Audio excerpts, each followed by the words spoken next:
Comenzamos una nueva semana más en esta aventura apasionante de leer la Biblia en año y medio. Y emprendemos ya la recta final de una nueva etapa. Hace unos meses concluimos el Pentateuco, los 5 primeros libros de la Biblia. Y ahora vamos a leer los 2 libros de los Macabeos, que son los últimos de ese conjunto de libros que llamamos libros históricos. A punto estamos ya de concluir una nueva fase y con ello un tercio de la Biblia.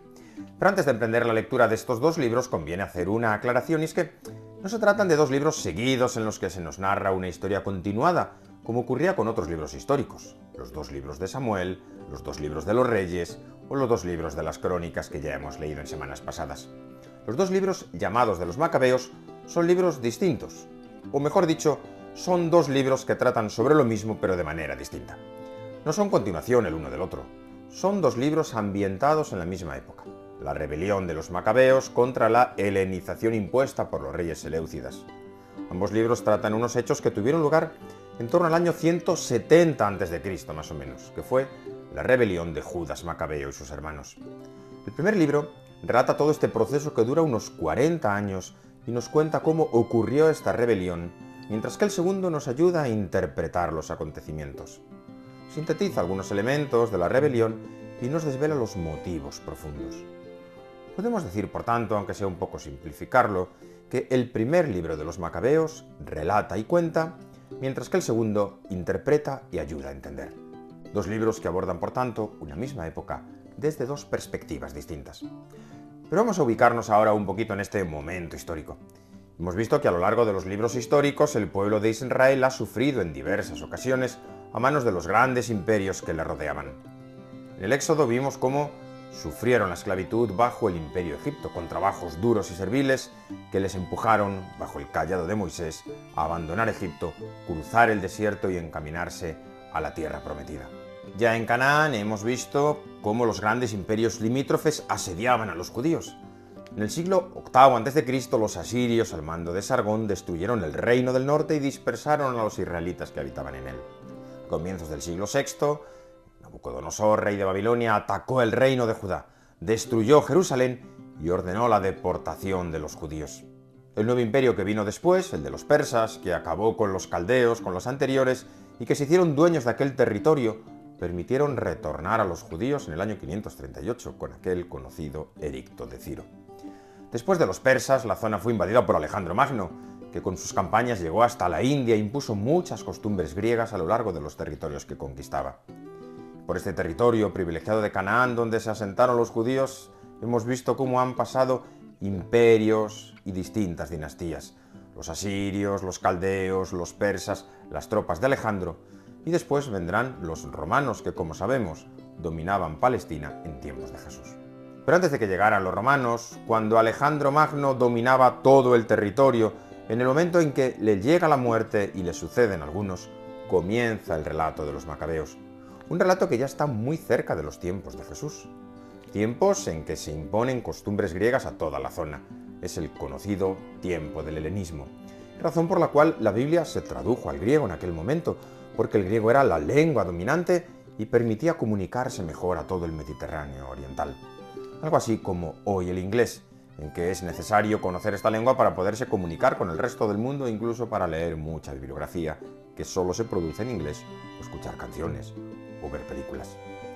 Pero con la lengua también se imponían y se imponen hoy determinadas costumbres e ideologías. Una época conocida como el helenismo era el momento de imposición de determinados rasgos de la cultura griega a todo el territorio, no solo de la lengua, y esto suponía la eliminación de cultos, de costumbres, que chocaban contra los judíos, que eran muy celosos de su ley.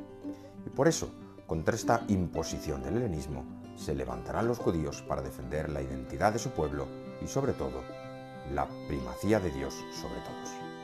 Pero volvamos otra vez al relato. Alejandro Magno murió dejando un imperio muy extenso que se dividió entre diversos reyes y dinastías. Una de estas era la dinastía seleucida, cuyo rey Antíoco Epífanes es calificado como perverso por la Biblia. Cuenta el libro de los Macabeos que este rey decretó la unidad nacional, obligó a todos a abandonar sus leyes propias, prohibió el culto a los judíos que ya no podían cuidar el sábado, la circuncisión, sus propias tradiciones religiosas. Debían abandonar todas estas prácticas y asumir las nuevas costumbres impuestas por los griegos, las costumbres del helenismo.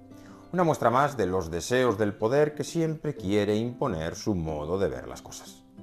Ante este abuso de poder, el libro de los Macabeos nos cuenta que un lamento de Israel se oyó en todo el país.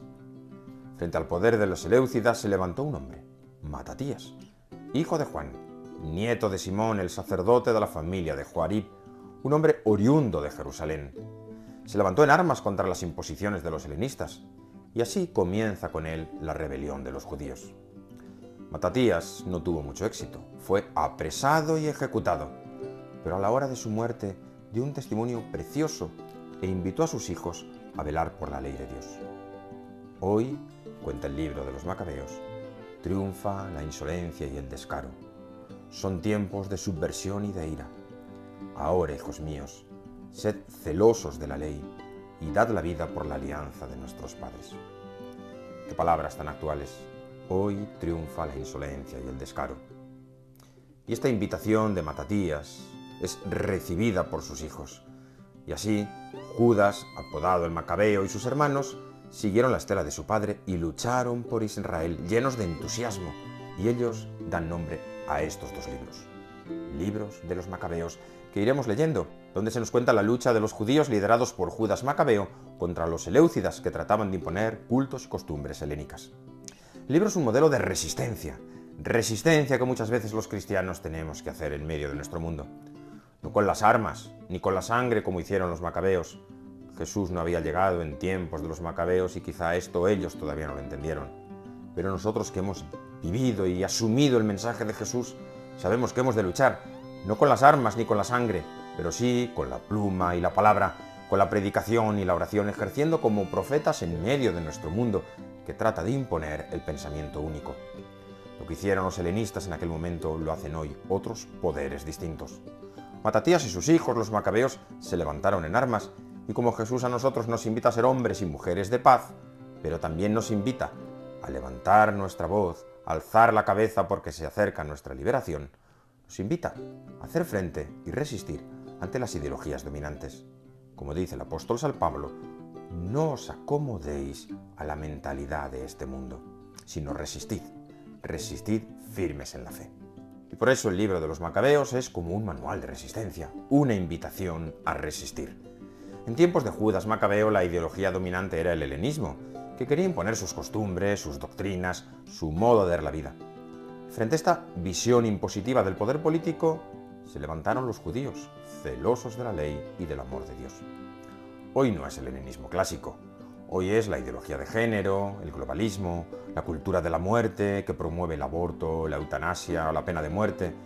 Esas armas del pensamiento único que se imponen no desde los imperios clásicos, sino desde la ONU y desde otros organismos que parecen dominarlo todo, y de algunos medios de comunicación que se han convertido en voceros del pensamiento único y que tienen ya muy poco de periodismo y de libertad. Y los cristianos, como en tiempos de Judas Macabeo, debemos levantarnos, no con las armas, repito, pero sí con la palabra, proponiendo, invitando, hablando, alzando nuestra voz en medio de una sociedad que se llama democrática y que por eso debe escucharse la voz de la Iglesia, debe escucharse la voz de los cristianos. Ser profetas en medio de nuestro mundo. El libro de los Macabeos es un libro que muestra la defensa de la libertad frente a las imposiciones del poder político y esta es nuestra llamada cuando lo leamos, porque lo que podemos aprender en estas páginas, al margen de acontecimientos pasados, es nuestra lucha por la libertad, por nuestra identidad, por la defensa de nuestra fe frente a la tiranía de lo políticamente correcto. Pues ahí vamos, a leer estos dos últimos libros, libros históricos de la Biblia, y continuamos con esta aventura apasionante de leer la Biblia en año y medio.